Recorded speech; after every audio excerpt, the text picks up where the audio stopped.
Okay, नमस्कार साथियों, मैं मिस्टर एमडी पुनिया आप सभी का बहुत बहुत स्वागत करता हूं यूट्यूब चैनल पुनिया क्लासेज में। और आज की इस क्लास में आप सभी का दिल की गहराइयों से स्वागत है। जैसा कि आप सभी को विदित है, लास्ट टाइम हमारा पहला टॉपिक यहाँ से रनिंग में था, न्यूट्रिएंट्स, पोषक पदार्थ के बारे में हमने डिस्कस किया था। हमने प्रीवियस 2 क्लास के अंदर ये देख लिया था कि ये पोषक पदार्थ आपके शरीर के लिए क्यों जरूरी है, और सबसे पहला पोषक पदार्थ कार्बोहाइड्रेट के बारे में डिस्कशन करना स्टार्ट हमने कर दिया था। ओके, अब इसी चीज को थोड़ा और आगे बढ़ाते हैं। लास्ट टाइम हमने कार्बोहाइड्रेट के बारे में देखा था कि आप दिन भर में जितनी भी चीजें मैक्सिमम खाते हो वो सब कार्बोहाइड्रेट है, चाहे वो आप अनाज खाओ, चाहे किसी प्रकार का फल या किसी भी प्रकार की सब्जियां, या दोस्तों किसी प्रकार की अगर शर्करा खाते हो तो वो सब क्या है, कार्बोहाइड्रेट है। दैनिक जीवन के अंदर आप सबसे अधिक मात्रा में कार्बोहाइड्रेट खाते हो, तो इसलिए ऊर्जा भी इससे प्राप्त होती है। सबसे पहले ऊर्जा भी इसी से प्राप्त होती है, और प्रति ग्राम से लगभग 4.1 से 4.3 किलो कैलोरी तक आपको ऊर्जा प्राप्त होती है। ओके, चलिए इस क्लास को स्टार्ट करने से पहले आप जो हम पे थोड़ा प्यार और मेहरबानी बरसाओगे वो सब्सक्राइब करके बढ़ा सकते हो। मैं जल्दी से आपसे ये क्लासेस लाइव लेना चाहता हूँ, लाइव आपसे रूबरू होना चाहता हूँ, ताकि आपकी जो विचार है, आपकी जो समस्याएं हैं, दुविधाएं हैं, वो भी मैं कमेंट्स में पढ़ सकूँ। अब ये है कि टर्म और कंडीशन यूट्यूब की ये है कि जब तक 1000 सब्सक्राइब नहीं होंगे तब तक मैं लाइव नहीं आ सकता हूँ, वरना बड़ा मजा आएगा लाइव में आपके साथ थोड़े विचार विमर्श करने का। वो इंटरेक्शन अलग ही होता है, उसमें ऑफलाइन फीलिंग आती है। और ऑफलाइन फीलिंग जो मेरी क्लास में मुझसे पढ़ चुके हैं वो बेहतरीन जानते हैं कि क्लास का ऑफलाइन क्या ही एक अलग ही मजा रहता है। ठीक है, तो दोस्तों अब स्टार्ट करते हैं। तो लास्ट टाइम हमने ये देख लिया था कि जो कार्बोहाइड्रेट है उससे लगभग 4.1 से 4.3 किलो कैलोरी ऊर्जा मिलती है। फिर जाते जाते हम ये बात करके गए थे कि जो कार्बोहाइड्रेट होता है उसकी जो सूक्ष्म इकाई होती है उसका नाम होता है सेकेराइड। क्या होता है? सेकेराइड। ठीक है, सेकेराइड के बाद हमने दोस्तों मोनोसेकेराइड, डाइसेकेराइड और पॉलीसेकेराइड के रूप में कार्बोहाइड्रेट को डिवाइड किया। हमने मोनोसेकेराइड इकाइयां पढ़ ली थी, मोना, जीएफ, जीटी। मोना को मत भूलना दोस्तों, मोना, जीएफ, जीटी। जी से ग्लूकोज, फ्रक्टोज और गैलेक्टोज। फिर हमने कहा माल्ट, फिर आगे हमने बात की थी डाइसेकेराइड की। मोना को बोला मासू ले, मा से माल्टोज, सू से सुक्रोज और ले से लेक्टोज। और यहां तक याद कर पा रहा हूं, लेक्टोज हम शर्करा के बारे में डिस्कशन अपने को करना था। सुक्रोज तक हम पढ़ चुके थे, चीनी शर्करा, इसे बोलते हैं इन्वर्ट शर्करा, प्रतीप शर्करा, इक्सु शर्करा, कैन शुगर, इसे टेबल शर्करा, व्यापारिक शर्करा, कॉमर्शियल शुगर के नाम से जानते हैं। और साथ में हमने बात की थी सबसे मीठे कृत्रिम जो प्रोडक्ट थे डायबिटीज रोगियों के लिए, जैसे एलिटेम, एस्पार्टम, सैक्रिन, ग्लूटामेटिक, ऐसे जो होते हैं ये कृत्रिम मधुरक होते हैं। ओके, कुछ रिवीजन हुआ होगा, प्रीवियस आपने क्लास ली होगी तो आप इतना समझ पाओगे कि हम पढ़ चुके हैं। अब आगे स्टार्ट करते हैं दोस्तों आज की आपकी लेक्टोज शर्करा, लेक्टोज शर्करा। ठीक है, तो हेडिंग डालिए दोस्तों अगली शर्करा, लेक्टोज शर्करा।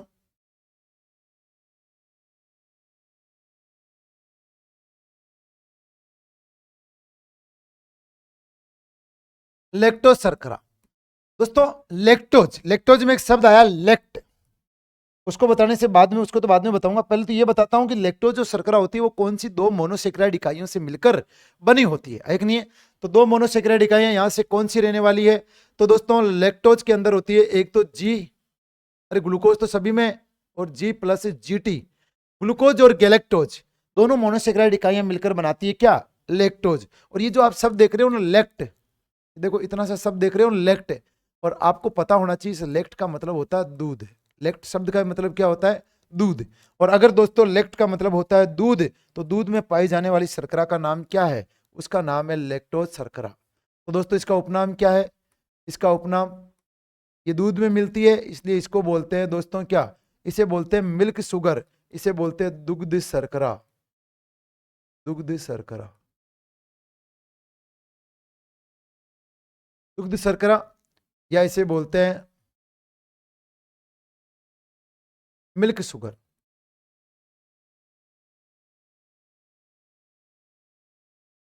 ये इसका उपनाम है। अरे नहीं, अच्छा एक बात मैं आपसे पूछूं दोस्तों, अगर किसी भोजन के अंदर सभी पोषक पदार्थ मिले तो उसको दोस्तों बैलेंस डाइट कहा जा सकता है, संतुलित भोजन कहा जा सकता है या नहीं? संतुलित भोजन कह सकते हैं, नो डाउट।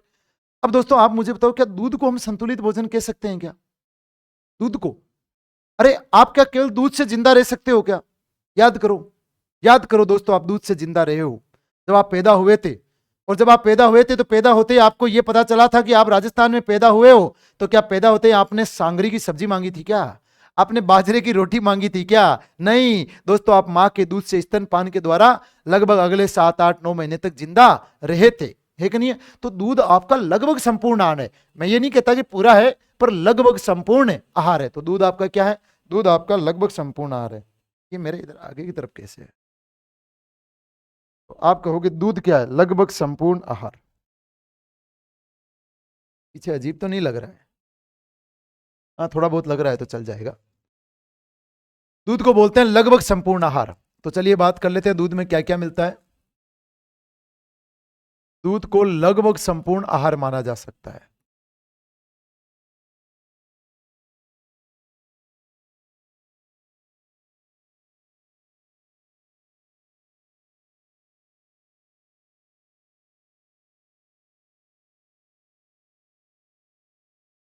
दूध को लगभग संपूर्ण आहार माना जा सकता है। और दूध को अगर लगभग संपूर्ण आहार माना जाता है तो इसका मतलब दोस्तों दूध में क्या क्या मिलता है, चलिए देख लेते हैं दूध में क्या क्या मिलता है। दूध में क्या क्या मिलता है? देखो दूध में क्या, दूध में दोस्तों कार्बोहाइड्रेट मिलता है क्या? दूध में कार्बोहाइड्रेट, बिल्कुल दूध में कार्बोहाइड्रेट मिल रहा है। अब आधे जो इतने दिन से 2 क्लास ले चुके हैं ना, मैं पक्का कह सकता हूं उनके दिमाग में सूझेगा भी नहीं कि दूध में कार्बोहाइड्रेट मिलता है क्या। यकीनन दूध में कार्बोहाइड्रेट मिलता है। और कौन सा मिलता है? बोर्ड पे लिखा हुआ है, ये देखो, ये कौन सा है? ये आपका लैक्टोज। दूध में कौन सी मिलती है? शर्करा। शर्करा क्या है? कार्बोहाइड्रेट। तो दूध में दोस्तों कार्बोहाइड्रेट मिलता है लैक्टोज शर्करा। लेक्ट में पाई जाने वाली शर्करा या कार्बोहाइड्रेट कौन सी है? लैक्टोज शर्करा। क्या दूध में वसा मिलती है क्या?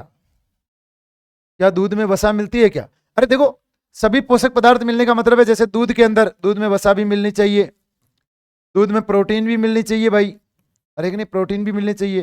फिर इसके बाद में खनिज लवण भी मिलने चाहिए, खनिज तत्व भी मिलने चाहिए, खनिज तत्व भी पाए जाने चाहिए, विटामिन भी पाए जाने चाहिए। तो विटामिन भी होना चाहिए दूध के अंदर। ना केवल इतना, दूध में जल होता है क्या? दूध में जल होता है क्या? क्या बावली बात कर रहे हो सर, इधर तो जल में दूध होता है। अरे एक नहीं, जल में दूध होता है, पहले जल डालते हैं, फिर इधर हमारे कुचामन वाले उसमें थोड़ा दूध डाल के उसको सफेद सफेद कर देते हैं, ये आपका दूध बन गया। तो जल तो अधिकतम होता है। हाँ, खाद्य रेशे, दूध में खाद्य रेशे नहीं होते। और भी कुछ चीजें होती है क्या? बिल्कुल होती है। चलिए बात करते हैं। दूध में वर्णक पाया जाता है, बिल्कुल दूध में वर्णक पाया जाता है। दूध में अम्ल पाया जाता है, बिल्कुल दूध में अम्ल पाया जाता है।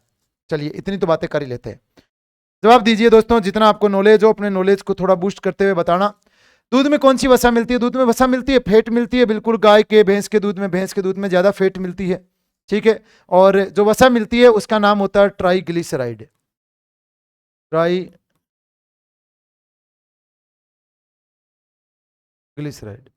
ट्राइग्लिसराइड, ठीक है।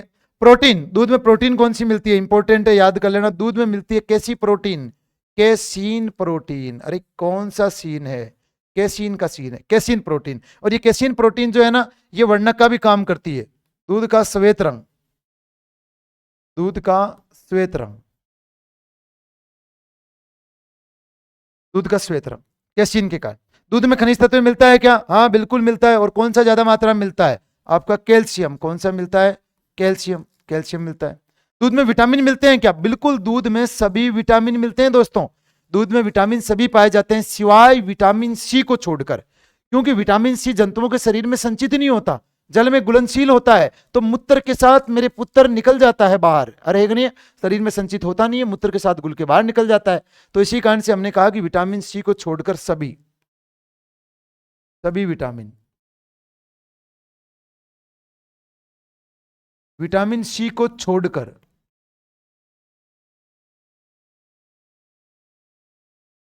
विटामिन सी को छोड़कर, ओके। वर्णक की बात करें, वर्णक, वर्णक होता है दोस्तों कैरोटीन वर्णक। कौन सा वर्णक होता है? कैरोटीन वर्णक। गाय के दूध का पीला रंग कौन से वर्णक के कारण? बिल्कुल कैरोटीन वर्णक के कारण। गाय के दूध का पीला रंग कौन से वर्णक के कारण होता है? कैरोटीन वर्णक के कारण। गाय के दूध का पीला रंग,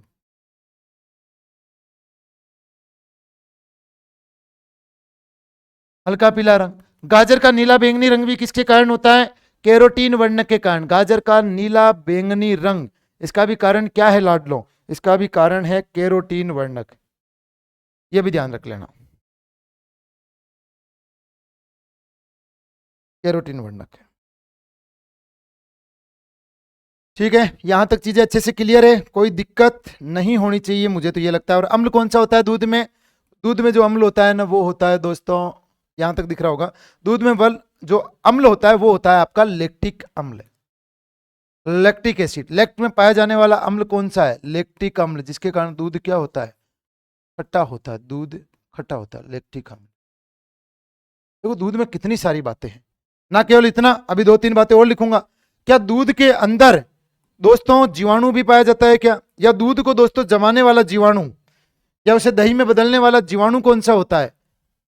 जीवाणु, जीवाणु होता है दोस्तों लैक्ट के अंदर पाया जाने वाला लैक्टोबैसिलस। ये लैक्टोबैसिलस जो होता है ना वो इनिकुलम जावण में पाया जाता है। जावण आप देते हो ना, जावण में देखो, जावण जो शब्द आया ना वो जीवाणु से आया है। अब राजस्थान वालों को क्या होता है कि चीजों को शॉर्ट करने की आदत होती है ना, वो लगे हाथ उस शब्द को वैसे ही लपेट देते हैं। जैसे शब्द था जीवाणु और जीवाणु को हमने क्या बना दिया? जावण। अरे कि नहीं? ऐसे देखो हमारे गांव के अंदर जहां पे स्टेशन लगता है ना, बस स्टेशन या मेनली रेलवे स्टेशन, तो उसको बोल देते टेशन। क्या बोल देते? टेशन, है ना, टेशन बोल देते है ना। तो ऐसे शब्द हमारे काम में लेते हैं। चलिए आगे बात करते हैं।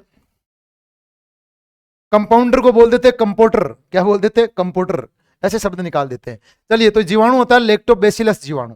और लास्ट बात क्या है? लास्ट बात यह है कि लैक्टोमीटर क्या होता है? लैक्टोमीटर, लैक्टोमीटर, मीटर तो मापने का यंत्र होगा, और लैक्टो मतलब दूध। दूध की शुद्धता मापने का यंत्र कौन होता है? दूध की शुद्धता मापने का यंत्र होता है लैक्टोमीटर। दूध की शुद्धता मापने का यंत्र, शुद्धता मापने का यंत्र। ठीक है। अच्छा, दूध का पीएच कितना होता है? दूध का पीएच मान, ये आपका दूध है, दूध का पीएच मान कितना होता है? दूध का पीएच मान, दूध, अगर आप दूध पियोगे तो दोस्तों छह छह लोगों को एक साथ उठा के फेंकोगे। मतलब दूध की प्रकृति कैसी है? हल्की अम्लीय है। अरे प्रकृति कैसी है? हल्की अम्लीय प्रकृति, हल्की अम्लीय। ये लो दूध के बारे में दोस्तों सारी बातें मैंने क्या किया है आपको एक ही दोस्तों स्लॉट के अंदर बता दी। अब दूध को आपको दोबारा पढ़ने की आवश्यकता नहीं पड़ी। अब आपको दूध लपक के पीना है, दूध लपक के पीना है केवल, है ना, दोबारा नहीं पढ़ना है। तो देखो एक बार वापस रिवाइज करवा देता हूं, यहां से सुनिएगा दोस्तों। हमने हेडिंग डाली यहां से लेक्टोज शर्करा।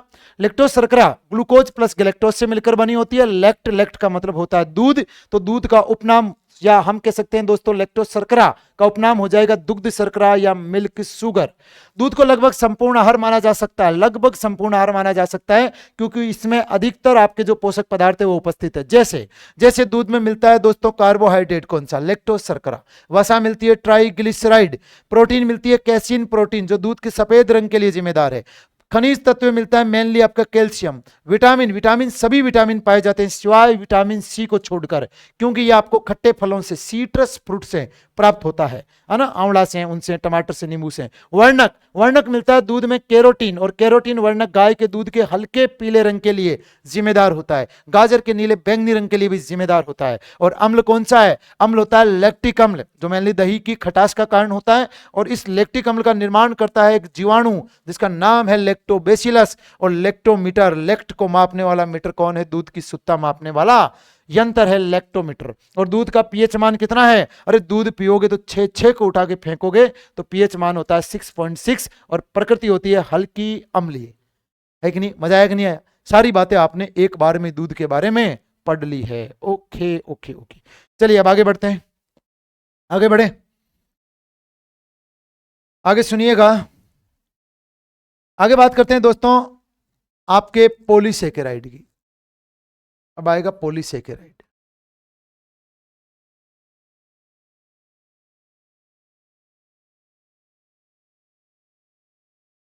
पॉलीसेकेराइड, जो पॉलीसेकेराइड होता है ना, इसे बोलते हैं जटिल कार्बोहाइड्रेट, है ना। क्या बोलते हैं?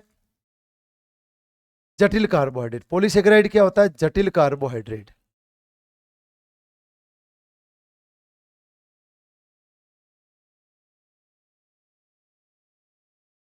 और इसमें मोनोसेकेराइड की बहुत लंबी लंबी श्रृंखलाएं जुड़ती है, और उन श्रृंखलाओं के जुड़ने से दोस्तों विभिन्न टाइप के दोस्तों पॉलीसेकेराइड यहां से बनते हैं। जैसे आपका पहला पॉलीसेकेराइड जो बनेगा वो बनेगा दोस्तों कौन? उसका नाम है ग्लाइकोजन।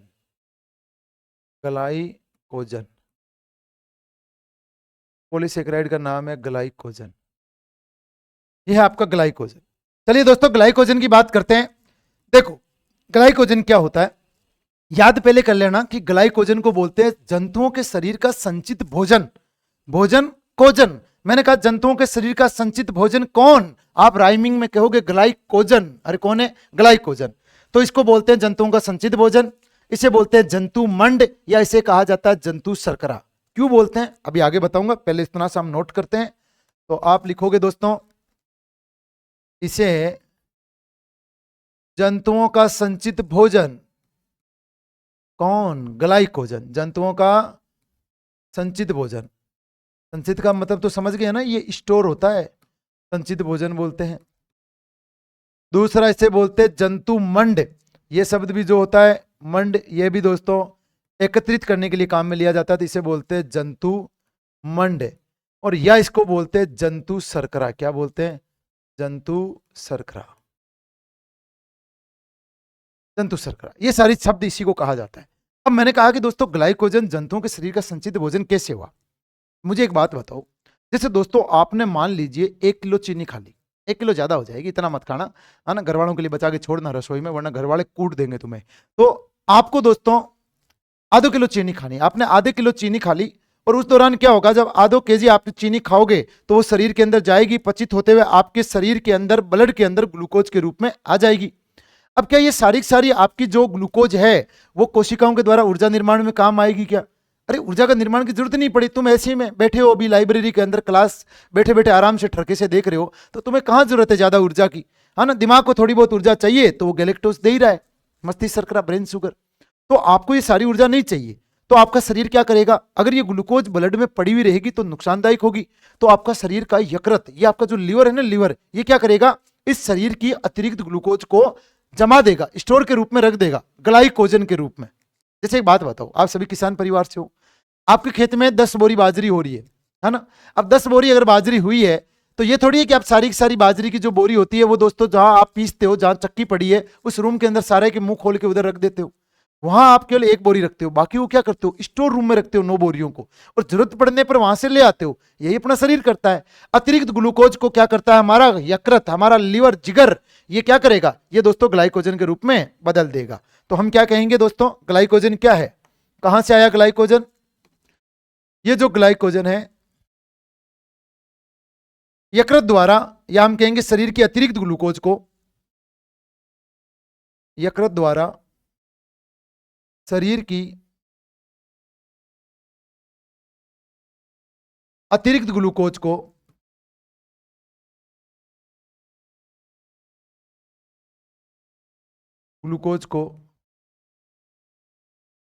ग्लाइकोजन के रूप में संचित किया जाता है,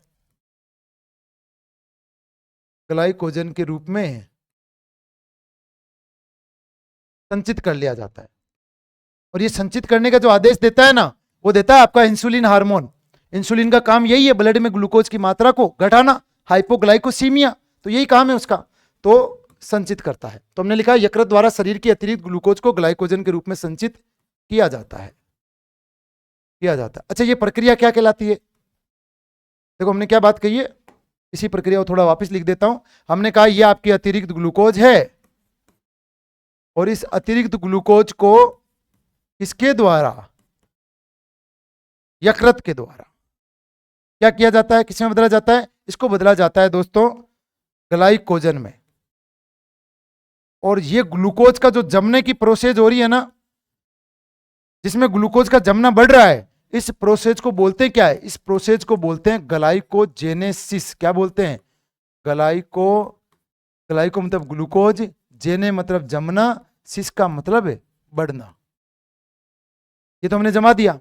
अब इसी ग्लूकोज की अगर हमें वापस जरूरत पड़ी, इसी ग्लूकोज की अगर हमारे ग्लाइकोजन के रूप में हमें वापस जरूरत पड़ी, तो इस ग्लाइकोजन को वापस यकृत क्या करेगा, ग्लूकोज में बदल देगा। और ये प्रोसेस क्या कहलाएगी, ये प्रोसेस कहलाएगी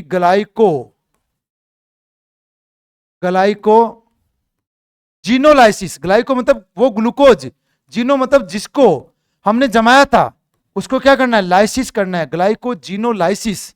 जीनो मतलब जिसको, अरे वो गाना सुना होगा ना आपने, हो जिनो मेरा दिल लुटिया, ओ हो हो जिन्हें मैनू मार सुटिया ओहो और लके पटला बिलोरी उदने ने कर गल दे हुनेरी उन्ने गल कर दी सेद तू मिटिया जिन्हें मेरा दिल लुटिया ओहो, है ना। तो जिनो जिनो मतलब जिसको, है ना, जिनो मतलब क्या हो जाएगा, जिसको। तो चलिए ये बात हो गई। अच्छा एक चीज और, जंतुओं के अंदर तो जो संचित भोजन होता है वो ग्लाइकोजन होता ही है। कवकों का, फंजाई का भी संचित भोजन कौन होता है? कवकों का भी दोस्तों संचित भोजन कौन होता है? कवकों का भी संचित भोजन यही होता है। तो हम कहेंगे कवकों का भी, फंजाई का भी संचित भोजन ये कौन होगा? ग्लाइकोजन। ये देखिए बड़ी प्यार से सारी बातें लिख दी है। पहला हमने देखा पॉलीसेकेराइड, जटिल कार्बोहाइड्रेट, और इसमें पहला है आपका ग्लाइकोजन। कौन है? ग्लाइकोजन। जंतुओं का संचित भोजन बोलते हैं, जंतु मंड बोलते हैं, जंतु शर्करा बोलते हैं। और ये जो ग्लाइकोजन है कहां से आता है? शरीर की अतिरिक्त ग्लूकोज को यकृत के द्वारा ग्लाइकोजेनेसिस प्रोसेस है, ग्लाइकोजन में बदला जाता है, और यही आपका दोस्तों क्या होता है? ग्लाइकोजन होता है। सिंपल सी बात थी। अब ऐसे ही अगर मैं बात करूं दोस्तों पादपों में संचित भोजन की, तो मेरे लाडलों पादपों का संचित भोजन कौन हो जाएगा? पादपों का संचित भोजन हो जाएगा स्टार्च। थोड़ा मैं बोर्ड से साइड हो जाता हूं ताकि आप आराम से इसको क्या कर सको, इसको रोक कर नोट कर सको। ये प्यारे प्यारे नोट्स आप दोस्तों बना लेना। वैसे मैं ये जो पीडीएफ है आपके लिए, आपकी सुविधा के लिए आगे कोशिश करूंगा कि टेलीग्राम चैनल के द्वारा आपके साथ शेयर कर सकूं। तो आप टेलीग्राम पे जुड़ जाइएगा। जल्दी मैं आपको दोस्तों नंबर भी बता दूंगा ताकि इससे आपके लिए आसानी हो जाएगी।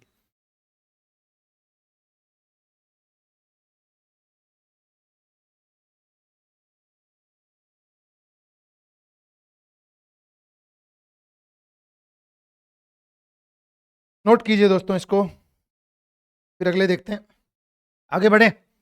अगला हो जाएगा दोस्तों कौन आपका? अगला हो जाएगा आपका स्टार्च। 2 नंबर पॉलीसेकेराइड हो जाएगा स्टार्च। अब जैसे जंतुओं का संचित भोजन कौन था? जंतुओं का संचित भोजन था ग्लाइकोजन। ऐसे ही दोस्तों पादपों का संचित भोजन कौन है? यह है पादपों का संचित भोजन स्टार्च, पादपों का संचित भोजन।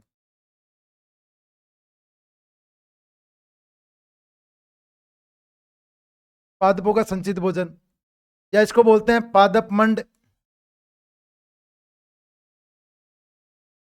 पादप मंड, या इसको बोल देते हैं पादप शर्करा। तो ये पादप मंड या दोस्तों पादपों का संचित भोजन कहलाता है, पादपों का संचित भोजन। ठीक है।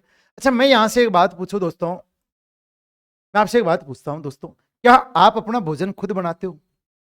अरे आप अपना भोजन खुद बनाते हो क्या? तो आधों का जवाब होगा नहीं सर, हम हमारा भोजन खुद क्यों बनाएंगे, हमारी तो मम्मी बनाती है। अरे एक नहीं है। या दोस्तों आधों का जवाब होगा कि सर हमारे तो हॉस्टल में हमने कोई बिहारी रख रखा है। अरे नहीं, जैसे हमारे बिहार वाले मेनली यहाँ पे मिलते हैं, बुरा मत मानना कोई, पर बात ये है कि हमारे मिलते हैं, तो उनका जवाब यही होता है ऑफलाइन क्लास में कि सर हमारे तो इधर बिहारी है वो बनाते हैं। अरे एक नहीं है। या कोई लेडीज रख रखी है, काम वाली बाई रख रखी है, वो बनाती है। कोई कोई बोलता है कि हाँ सर मैं अपना भोजन खुद ही बनाता हूँ, मैं बड़ा मेहनती हूँ।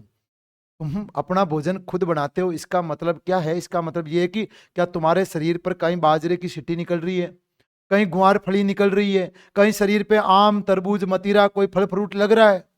अरे है कि नहीं? आधों का जवाब होता है हाँ सर लग रहा है। तो वो फल फ्रूट है ना, इतना सस्ता नहीं हो सकता, वो 40 रुपए किलो में मिलता है भाई। वो फल फ्रूट वो नहीं है जो तुम सोच रहे हो, ठीक है ना। तो इसका मतलब क्या है कि हम हमारा भोजन खुद नहीं बनाते हैं, हम तो चोर है चोर। अरे क्या है? चोर है, मनुष्य चोर है भाई। वो चुरा के खाता है, वो हर दूसरों की चीज को चुरा लेना चाहता है, वो अपना बना लेना चाहता है। अरे एक नहीं है, वो उसके जहन में है, उसके खून में है, यूं मान लो, है ना। हमारी फितरत में है मनुष्य की चोरी करना। हम जो भी चीज होती है उसे हक से लेना चाहते हैं कि ये तो मेरा है। छोटा बच्चा जैसे खिलौने छीन लेता है ना, वैसे हम हर चीज को छीनना चाहते हैं, और हमने सब कुछ छीन ही तो लिया है इस प्रकृति में, कुछ छोड़ा है क्या? मनुष्य जहां जाता है वहां त्राहिमाम त्राहिमाम होता है। बाकी जीवों की अपना आप ही आबादी घटने लगती है, और मनुष्य अपना आप को सुप्रीम होता हुआ देखता है, और इसीलिए मनुष्य को लगता है कि वो भगवान है कभी कभी। लेकिन ये हो सकता है भाई, भगवान जाने। तो बात करते हैं दोस्तों, लेकिन पादप अपना भोजन खुद बनाते हैं, आप अपना भोजन खुद नहीं बनाते। आप धूप में जाते हैं, आप में प्रकाश संश्लेषण नहीं होता, ये पादपों में होता है। और पादपों में प्रकाश संश्लेषण होता है तभी आप देखते हो, देखो एक आलू है, ये आलू है, ये आलू अपने लिए क्या करता है? अपने लिए दोस्तों यहाँ पर स्टार्च के रूप में, स्टार्च के रूप में क्या करता है? स्टार्च के रूप में यहाँ पर अपने अंदर पोषक पदार्थ एकत्रित कर लेता है। अरे एक नहीं है। और आपके जैसे चावल है, चावल की जो है, चावल भी क्या है? आपका स्टार्च ही है। ऐसे कोई मूली है, ये देखो ये कोई मूली है ऐसे, ये मूली है ना। तो ये मूली जो होती है ना, ये क्या करती है, अपने लिए भोजन बनाती है, यहाँ पे एकत्रित करती है। क्यों? ताकि ये आगे चलकर इस भोजन को काम में ले और यहाँ से दोस्तों फूल पत्तियां क्या करे, विकसित करे, ये इसका उद्देश्य है। लेकिन मनुष्य बड़ा चुपके चुपके जाता है और वो अपने लिए काम में ले उससे पहले ये पकड़ा मूली को और ये खा लिया, और एक ने चुरा के खा लिया, और क्या, यही अपनी फितरत है। तो दोस्तों अगर कोई कोई मूली बच भी जाती है तो आप देखना वो दोस्तों फिर बहुत बड़ी हो जाती है, और बहुत बड़ी होने के बाद वो अंदर से थोती हो जाती है, पोली हो जाती है, पोली, क्योंकि अंदर का स्टार्च वो सारा काम में ले लेती है। तो हम क्या बोलेंगे, प्रकाश संश्लेषण द्वारा स्टार्च पादपों का संचित भोजन प्रकाश संश्लेषण द्वारा निर्मित करती है।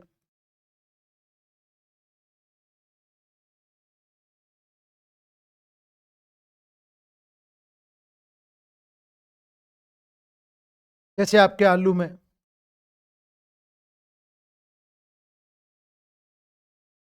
जैसे आलू, चावल, केला आदि सब में क्या है, स्टार्च ही है मेनली। जो स्टार्च होती है वो दोस्तों क्या है, पॉलीसेकेराइड है, ग्लूकोज का बहुलक है, और कुछ नहीं है। ओके। अच्छा, दवाओं के जो कैप्सूल होते हैं रंग बिरंगे, आपने जिनको मादलिया बोलते हैं नॉर्मली मारवाड़ी भाषा के अंदर, हमारे तो इधर, ठीक है, या जिनको कैप्सूल बोल सकते हो, दवाओं के आवरण बोल सकते हो, जिनमें रंग बिरंगे वो कलर के होते हैं और उनमें दवाई भरी होती है, तो वो जो प्लास्टिक जैसा दिखाई देता है आवरण, वो दोस्तों किसका बना होता है? अब मैं पूछूंगा तो आप कहोगे सर किसका बना होता है, स्टार्च पढ़ा रहे हो तो स्टार्च का ही बना होगा, हमारा जनरल नॉलेज बहुत अच्छा है। हाँ बिल्कुल, वो स्टार्च का बना होता है, वो प्लास्टिक का नहीं होता है, और ये स्टार्च जैसे अंदर जाता है गल जाता है और दवा दोस्तों बाहर निकलकर आपके लिए यूज में आ जाती है। तो आप लिखोगे दवा का आवरण, दवा का कैप्सूल या आवरण।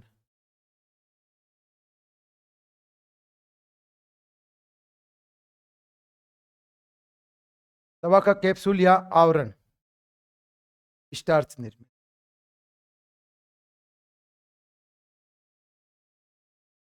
स्टार्च से निर्मित। ओके, नोट कीजिए मेरे लाडलों यहां तक।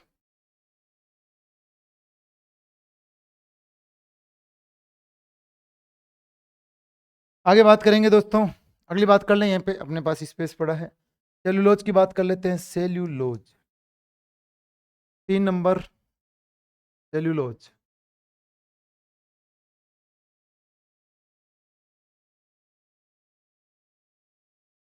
सेल्यूलोज, सुनिएगा दोस्तों सेल्यूलोज के बारे में। सेल्यूलोज क्या होता है?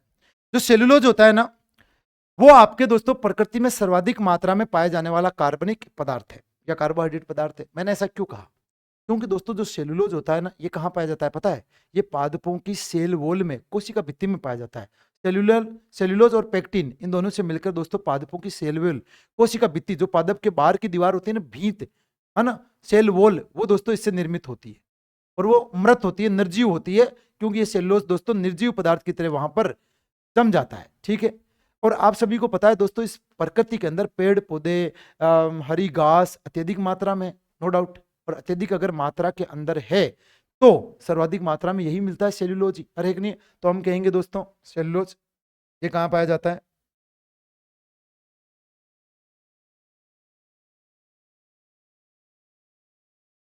ये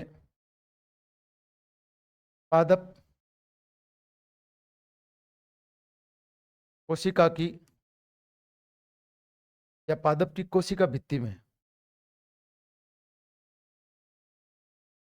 पादप की कोशिका भित्ति में,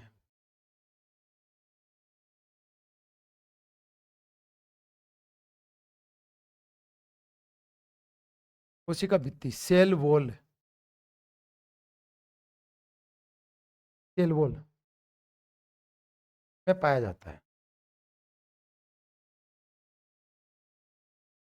अर्थात क्या बात हुई, अर्थात पेड़ पौधों का, अर्थात हरी घास, हरी का हरी छोटा आएगा, अरे आएगा कि नहीं आएगा पता नहीं, हरी घास, घास, हरी घास, सब्जियां, वे पेड़ पौधों का अधिकांश भाग।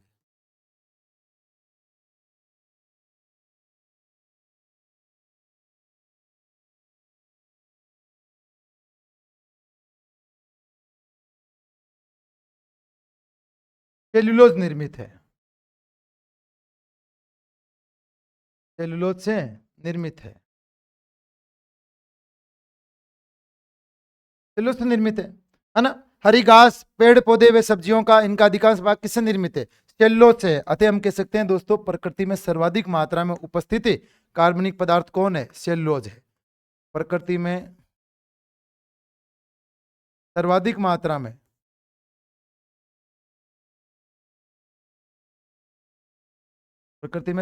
मात्रा में उपस्थित कार्बोहाइड्रेट।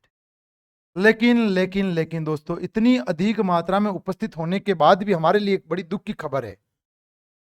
प्रकृति में सर्वाधिक मात्रा में उपस्थित कार्बनिक पदार्थ कौन है या कार्बोहाइड्रेट पदार्थ कौन है? सेल्यूलोज है। लेकिन दोस्तों, प्रकृति में इतनी अधिक मात्रा में उपस्थित होने के बाद भी हमारे लिए खुशी की बात नहीं है। क्यों नहीं है? क्योंकि बड़ी दुख की बात है दोस्तों, हमारे शरीर में सेल्यूलोज का पाचन नहीं होता। हमारे शरीर में सेल्यूलोज का पाचन ही नहीं होता, है ना। आज के हजारों साल पहले होता था, है ना। कहते हैं कि हमारी जो अपेंडिक्स है, ये आपकी वर्मी कंपोस्ट, आपकी जो अपेंडिक्स है ना, जिसे परिसेसिका कहा जाता है, 8 सेंटीमीटर लंबा ये भाग, ये कभी दोस्तों सेल्यूलोज का पाचन करता था, है कि नहीं? पर समय के साथ दोस्तों हमने घास फूस खाना छोड़ दिया। तो दोस्तों धीरे धीरे क्या हुआ? आपने पसंद कर लिया पिज्जा, बर्गर, आपको खाना है चाउमीन, है ना। डेयरी मिल्क तो मैं खाऊंगी, डेयरी मिल्क नहीं खाऊंगी, मैं तो किटकेट खाऊंगी। अरे भाई साहब, नई पसंद बन चुकी है चोरियों की। वो किटकेट तो और भी महंगी आती है यार, है ना। हमारी जेब कूट के रख देती है किटकेट। हमसे तो बोला भी नहीं जा रहा है, खाना तो दूर की बात है। और इतिहास गवाह है, किसी छोरे ने खुद के लिए कभी किटकेट, ये डेयरी मिल्क बेचारे ने कभी दुकान पे खरीद के खाई नहीं है, लेकिन वो तो मजबूरी में जब कोई मांग लेता है ना, तभी ले जाता है बेचारा। ये इतिहास गवाह है। कभी कोई छोरा जाके दुकान पे ये नहीं बोलता, भाई साहब ये लो 40 रुपए, मैं डेयरी मिल्क खाऊंगा। अरे डेयरी मिल्क कहाँ खाने को भाई, उसे टाइम है, उसे तो बहुत बड़े नशे अलग अलग से पहले से ही पता है, उसके क्या होगा डेयरी मिल्क से। हाँ, कभी कभी उससे वो मंगवा लेती है तो वो लेकर जाता है और उम्मीद करता है कि वो मेरे को थोड़ी सी खिला देगी। पर वो भी बड़ी होशियार होती है, बोलती है तो मैं अपनी बेस्टी के साथ खाऊंगी, जेब में डाल लेती है। भाई हम उम्मीद करते ही रह जाते हैं। अरे समझदार छोरो, उसको बिल्कुल सीधी पूरी मत दिया करो, उसको फाड़ के दिया करो थोड़ी सी। अरे कि नहीं, कि लो मैं तुम्हें खिलाऊंगा, और ऐसे करके फाड़ के खिला दो तो उम्मीद रहती है कि वो थोड़ी सी तुम्हें भी खिला देगी। या नहीं है? ऐसे ऐसे थोड़ा दिमाग लगाया करो भाई। जेब से पैसे हमने दिए और जाके बेइज्जती खाएगी, ये क्या बात हुई हॉस्टल में? गलत बात है ना, ऐसे नहीं चलता। ठीक है, तो हमने क्या बोला कि दोस्तों, हमारे लिए बड़ी दुख की बात है कि हमारे शरीर में सेल्यूलोज का पाचन ही नहीं होता। कितना बढ़िया होता है सेल्यूलोज का पाचन होता है, ये दुनिया स्वर्ग बनी चुकी होती, अभी सब जगह हरियाली होती। अरे एक नहीं, बढ़िया खेत में भैंस चराने जाते हैं, इधर भैंस चर रही है, इधर हम भी चर रहे हैं, उधर दोस्तों आपकी गाय भैंस गोबर फैला रही है, इधर हम भी मींगने कर रहे हैं। अरे कितने मस्त जिंदगी होती, बढ़िया बकरी के साथ कंपटीशन लड़ाते भाइयों। अरे एक नहीं है, बढ़िया शानदार खेजड़ी के ऊपर चढ़ के कोमल कोमल कंपुलियां अपने खाते, उसको चिड़ा चिड़ा के, ये देख सबसे बढ़िया वाला मैं खा रहा हूँ। इतना मजा होता है ना, कोई टेंशन नहीं होता, ये लफड़ा नहीं, ये पढ़ना नहीं, ये ऑनलाइन क्लास नहीं, है ना। मजा स्वर्ग होता है यार। काश सेल्यूलोज का पाचन होता, काश तुमने चाउमीन ना खाया होता, काश तुमने बर्गर की मांग नहीं की होती। पर क्या करें, तुमको खाना है ना। तुम्हें भरी सर्दी के अंदर नाक की आइसक्रीम पिघल रही होती है, फिर भी बोलती है आइसक्रीम तो मैं खाऊंगी। हाँ, आइसक्रीम तो खाओगी, तुम क्यों नहीं खाओगी भाई? खिलाएंगे, आइसक्रीम भी खिलाएंगे, सब खिलाएंगे, आ जाओ मैदान में। तो हमने क्या बोला? प्रकृति में सर्वाधिक मात्रा में उपस्थित कार्बनिक पदार्थ कौन है? सेल्यूलोज है। ओके, लेकिन हमारे शरीर में पाचन नहीं होता। नोट लगा के लिख देना, मनुष्य शरीर में सेल्यूलोज का पाचन नहीं होता। मनुष्य शरीर में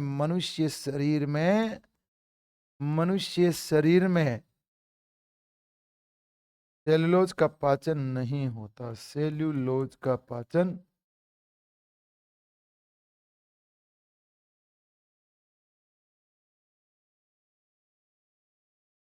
मनुष्य शरीर के अंदर सेल्यूलोज का पाचन नहीं होता, है ना। कभी होता था अपेंडिक्स में, पर होता था, उससे क्या करना, क्या फायदा, कोई मतलब नहीं है।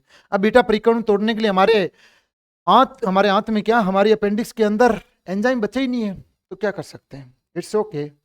ये आगे बढ़ो, यहां तक आप नोट कर लेना, इसको रोक के ये अपने सारे नोट्स प्रॉपर कर लेना बढ़िया तरीके से। और अगला लिखोगे दोस्तों 4 नंबर। 4 नंबर आपका कौन सा आएगा? काइटिन।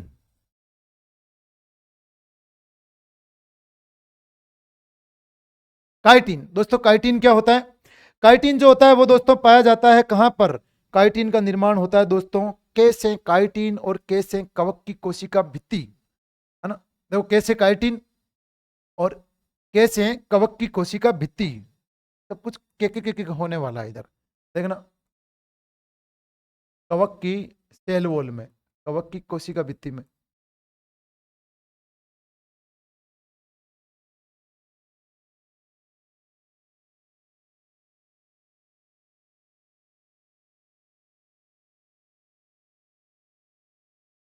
कोशिका भित्ति में काइटिन पाया जाता है। दूसरा देखो के और दोस्तों आपके जो कीट होते हैं, कीटों का बाह्य कंकाल, अरे हाबू होता है ना, हाबू, हाबूड़ा, बाबू नहीं, बाबू नहीं है आपका, कौन है, हाबू। हाबू देखना, हाबूड़ा, उसके ऊपर कवर जो होता है ना, वो किसका बना होता है, काइटिन का। तो कीटों का बाह्य कंकाल या ऊपरी कवच, बाह्य कंकाल या कवच किससे निर्मित होता है, ये भी निर्मित होता है दोस्तों काइटिन से, है ना। देखो यहां पर भी के है ना, एकदम बिल्कुल शाहरुख खान बना के छोड़ दिया है, किरण किरण किरण, अरे एक नहीं, कोई किरण विरण नहीं है। इधर देखो काइटिन है, कवक की कोशिका भित्ति में कीटों का बाह्य कंकाल यहां पाया जाता है। ऑर्थोपोडा जीवों का बाह्य कंकाल भी इन्हीं से मिलकर बना होता है। ऑर्थोपोडा जीव होते हैं ना, ये कीट क्या है, ये ऑर्थोपोडा जीव ही है।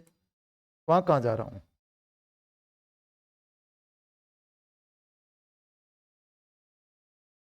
ऑर्थोपोडा संघ।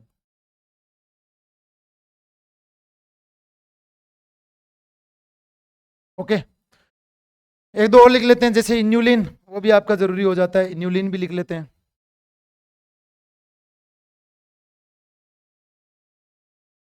इन्यूलिन ये दोस्तों लगभग 30 से 31 फ्रक्टोज शर्करा से निर्मित होता है।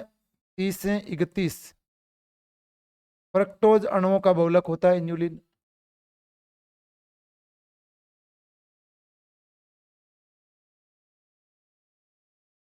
बहुलक होता है, कहाँ मिलता है, ये मिलता है दोस्तों कुछ पादप की जड़ों के रूप में मिलता है इन्यूलिन, जो दवाओं के निर्माण में काम में आता है। ये दोस्तों डेहलिया पादप होता है, डेहलिया।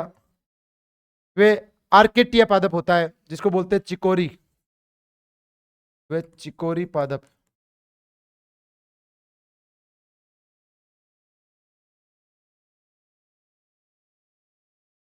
की जड़ों में, ट्यूमर के रूप में, गांठ के रूप में,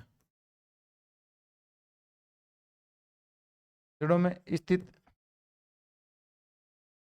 जड़ों में ऐसे नहीं भैया, ऐसे नहीं चलेगा। पादप की जड़ों में स्थित, गांठों में स्थित, गांठों में, ओके, वहां पाया जाता है। ये अल्ट्रा फिल्ट्रेशन जो रेट होती है किडनी की, उसके अंदर काम में आता है, नेफ्रॉन के अंदर। इसको क्या बोलते हैं, इसको बोलते हैं आर्टिचोक,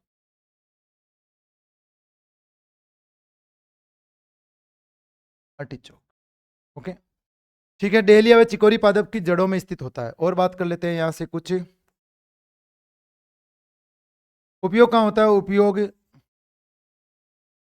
नेफ्रॉन, नेफ्रॉन किसकी इकाई होती है, किडनी की इकाई होती है, जो मूत्र का निर्माण करती है ना किडनी के अंदर, वो संरचनाएं होती है नेफ्रॉन, है ना। नेफ्रोलॉजी किडनी का अध्ययन कहलाता है। और उस नेफ्रॉन की अल्ट्रा फिल्ट्रेशन रेट, कि वो दोस्तों 1 मिनट के अंदर कितना मूत्र यहां से निस्पंदन, फिल्ट्रेशन कर रही है, उसके उपयोग के अंदर इनका उपयोग होता है। नेफ्रॉन में अल्ट्रा फिल्ट्रेशन, ये किडनी की इकाई है, किडनी की सूक्ष्म इकाई।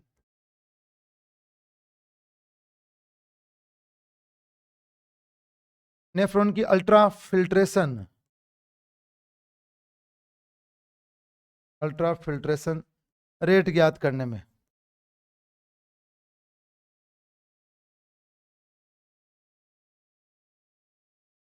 ओके। ये लास्ट की कुछ इंपॉर्टेंट बहुलक है जिनके बारे में आप सुनोगे, जैसे हाई एल्यूरोनिक एसिड, वो भी आ जाता है, जिसको बोलते हैं एनिमल सीमेंट, नोट कीजिए।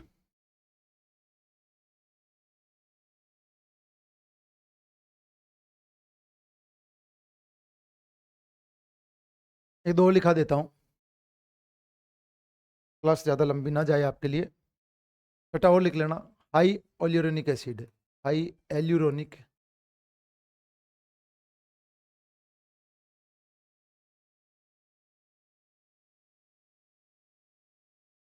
से बोलते हैं एनिमल सीमेंट, ये भी ध्यान रखना, इट्स कॉल्ड एनिमल सीमेंट।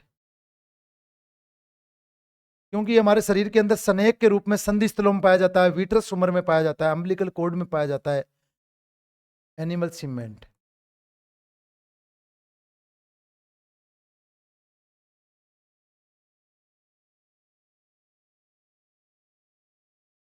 ये कहाँ पाया जाता है? ये विट्रस उमर में।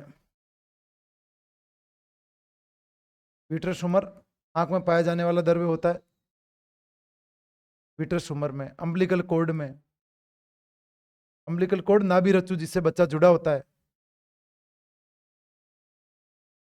माँ के गर्भाशय में, अम्बिलिकल कोड के रूप में पाया जाता है, या हम कह सकते हैं संधि स्थल में स्नेहक के रूप में।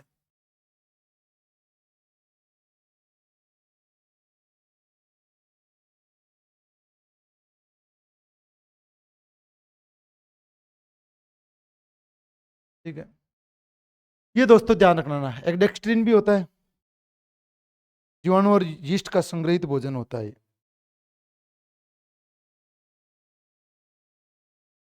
डेक्स्ट्रिन। अरे जब गुजरी थी, बाहर सॉन्ग चल रहा है बहुत ही प्यारा।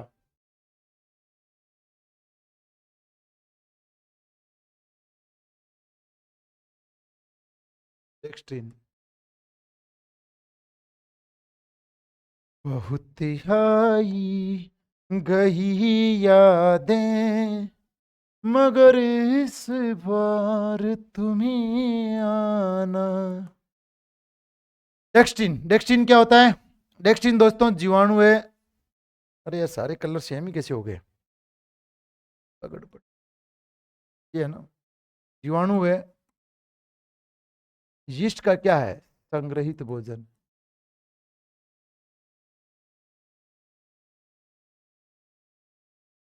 ये भी ध्यान रखना है ना। कुछ आपको एक्स्ट्रा लिखवा दिए हैं, ये हो सकता है इनका नाम कभी ऑप्शन में देखने को मिले। कभी कभी चीजें, वो क्या होता है ना, एग्जामिनर भांग खा के एग्जाम बनाता है कभी कभी, है ना। पेपर जो बनाता है ना, वो आपको भांग खा के बनाता है। रियल में लिटरली ऐसा लगता है कि भांग पी के, बिल्कुल एकदम चरस वरस तगड़ी फूंक के ना बिल्कुल मादक पदार्थों का सेवन करके फिर वो एग्जाम बना रहा है, पेपर आपके लिए तैयार कर रहा है। अगर ऐसा नहीं होता तो जाहिर सी बात है कि दोस्तों पेपर में हर बार इतने क्वेश्चन हटाने नहीं पड़ते, नींद में उठा के कुछ भी नहीं दिया जाता है ना। पहले आप सिलेबस तय करते हो कि आपके लिए ये पैटर्न रहने वाला है, और उस फुर पैटर्न को फुर कर देते हो, है ना। 10 तक की बात करते हो, उसमें पता नहीं क्या क्या भाषण मचा देते हो, क्या क्या डाल देते हो यार, है ना। तो इसलिए थोड़ा ध्यान रख लेना। डेक्स्ट्रिन देखो क्या पढ़ा है आपने, आपने आज जो पढ़ा है ना वो ये पढ़ा है। पहले एक चीज और बताऊंगा दोस्तों, इसके लिए कार्बोहाइड्रेट के परीक्षण के लिए कौन सी परीक्षण किया जाता है? कार्बोहाइड्रेट का परीक्षण, कार्बोहाइड्रेट का जो परीक्षण होता है, कार्बोहाइड्रेट का जो परीक्षण होता है ना, इसके लिए दोस्तों किया जाता है स्टार्च टेस्ट, है ना। स्टार्च की जांच की जाती है, आयोडीन की बूंदे डाल के दोस्तों परीक्षण किया जाता है ना। दो होते हैं, एक तो मोलिस परीक्षण भी होता है। मोलिस परीक्षण ये भी किससे संबंधित है? इसी से संबंधित है। स्टार्च परीक्षण भी कह सकते हैं। जैसे आलू है, आलू के ऊपर दोस्तों जब आयोडीन की बूंदे डाली जाती है तो वो नीला पड़ने लग जाता है। अगर वो नीला पड़ रहा है इसका मतलब उसमें क्या है? कार्बोहाइड्रेट है। तो दोस्तों ये परीक्षण भी किया जाता है। तो कार्बोहाइड्रेट के बारे में जितना मैक्सिमम नॉलेज जनरल साइंस के स्तर पर आपको दिया जाना चाहिए था वो मैंने यहाँ से आपके लिए डिलीवर किया है। उम्मीद करता हूँ ये क्लास आपके लिए बड़ी यूजफुल रही होगी। आप इस चीज को पढ़ने के बाद में दोबारा आपको कभी पोषक पदार्थ में कार्बोहाइड्रेट पढ़ने की आवश्यकता नहीं होगी। आपने आधे एक घंटे के अंदर ये कवर कर लिया होगा, क्योंकि आप मुझे 2 की स्पीड से नचाते हो।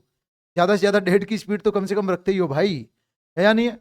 तो हमने काफी कुछ कवर किया है, मैक्सिमम रूप से कवर किया है। एलडीसी वालों आपके लिए सबसे बेटर जो मटेरियल हो सकता है वो मैं यहाँ से प्रोवाइड करवा रहा हूँ। ना केवल इतना, आपके पीवाईक्यू बहुत शानदार जा रहे होंगे, उनका एक्सप्लेनेशन करके आपको मजा आ रहा होगा। जो मुझसे ऑफलाइन में पढ़े हैं और उन्होंने ये जो चीजें पढ़ रखी है उनको अब बहुत ज्यादा मजा आ रहा होगा कि चीजें कितनी बेहतरीन हो रही है आपके लिए, है ना। उम्मीद ऐसी मैं करता हूँ। आज जो आपने पढ़ा है वो ये पढ़ा है, देखो हमने यहाँ से पढ़ना स्टार्ट किया था, लैक्टोज के बारे में पढ़ा, फिर polysaccharide, glycogen, starch, cellulose, chitin, inulin, hyaluronic acid, dextrin, और दोस्तों कार्बोहाइड्रेट का परीक्षण किया। अगली क्लास में हम देखेंगे वसा के बारे में, फैट के बारे में, इंपॉर्टेंट चीज़ों को डिस्कस करेंगे। आप अपनी कमेंट्स में राय देके बताइएगा क्लास कैसी रही है। मैं ज़रूर वहाँ पे आपके लिए विजिट करूँगा, उम्मीद के साथ कि आप क्या अपनी तरफ से विचार राय मेरे लिए रख रहे हो। तो अगली क्लास में फिर मिलेंगे। और जैसा कि मेरा आपसे वादा रहा था कि यहाँ से मैं आपके लिए बेहतरीन चीज़ें कंटेंट के रूप में दूंगा, अच्छे लेवल पे, बिना किसी संकोच के, बिना किसी भय के, बिना किसी लालच के, और बस एक ही लालच के साथ कि इस चैनल को सब्सक्राइब करके जाएं।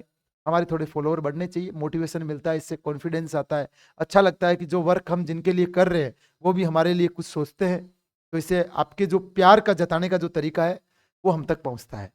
ठीक है, तो मिलते हैं दोस्तों अगली क्लास में, तब तक सभी को राम राम, जय Hind, tata, bye bye, see you.